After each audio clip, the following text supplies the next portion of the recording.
sesuatu yang menyebabkan perbedaan pendapat, pertengkaran, perbantahan, pertikaian, atau perselisihan.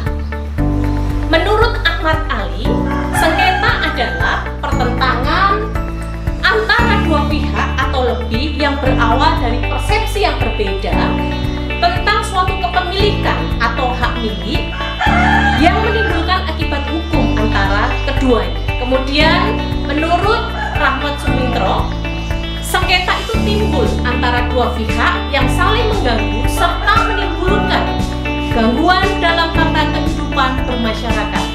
Dan untuk menyelesaikannya, maka diperlukan bantuan dari pihak ketiga, yang mana pihak ketiga itu harus bersikap netral dan tidak memihak. Kemudian, apa yang menjadi unsur-unsur dari sengketa? Yang pertama adalah adanya dua pihak atau lebih. Yang kedua, memiliki perbedaan tujuan atau kepentingan yang dapat menimbulkan akibat hukum. Yang ketiga, saling berusaha memperjuangkan tujuan ataupun kepentingannya. Yang keempat, penyelesaian membutuhkan pihak ketiga yang bersifat netral dan tidak memihak. Lalu, apa hakikat dari sengketa? Yaitu adanya pertentangan yang berkenaan dengan hak-hak, status, aspek-aspek yang mengikat kepentingan politik para pihak dalam penyelenggaraan pemilu atau pemilihan. Urgensi dari sengketa adalah menerangkan yang benar dan menegakkan keadilan, juga memastikan tersalurkan hak politik dari warga negara dalam penyelenggaraan pemilu atau pemilihan dengan benar dan adil. Logika dari sengketa adalah penyelesaian yang cepat, tanpa biaya, dan musyawarah mufakat melalui kesetaraan dalam ketaatan hukum dan prinsip dari demokrasi. Munculnya sengketa diakibatkan oleh pertama, ketaatan hukum dari para pihak, baik peserta maupun penyelenggara. Kedua, karena kredibilitas dari para pihak. Kemudian yang ketiga, adanya perbedaan pemahaman dari para pihak itu sendiri. Kemudian juga ada perbedaan penafsiran dan juga adalah perbedaan persepsi dari para pihak, yang mana kesemuanya ini akan menyebabkan ada pihak yang merasa dirugikan dalam kontestasi dan penyelenggaraan pemilu atau pemilihan, baik antar peserta maupun antara peserta dengan penyelenggara, akibat adanya keputusan KPU provinsi ataupun keputusan KPU kabupaten kota. Syarat terjadinya sengketa adalah pertama, adanya para pihak yang bersengketa atau subjektum litis. Kedua, adanya objek yang disengketakan atau objektum litis. Dan yang ketiga adalah adanya lembaga penyelesaian sengketa atau dominus litis.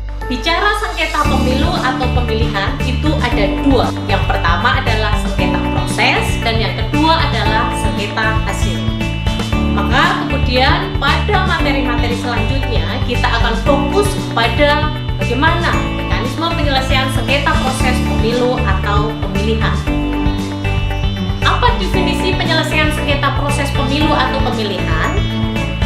Penyelesaian sengketa pemilu atau pemilihan merupakan salah satu sarana penegakan hukum dalam pemilu ataupun pemilihan, khususnya yang berkaitan dengan upaya memberikan perlindungan hukum atas terjadinya perselisihan kepentingan antar peserta atau antara peserta dengan penyelenggara yang diakibatkan oleh tindakan penyelenggara pemilu atau pemilihan dalam mengeluarkan keputusan yang menjadi objek dari sengketa.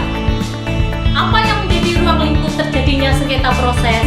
Yang pertama adalah adanya hak peserta pemilu atau pemilihan yang dirugikan secara langsung oleh tindakan peserta lain atau antar peserta.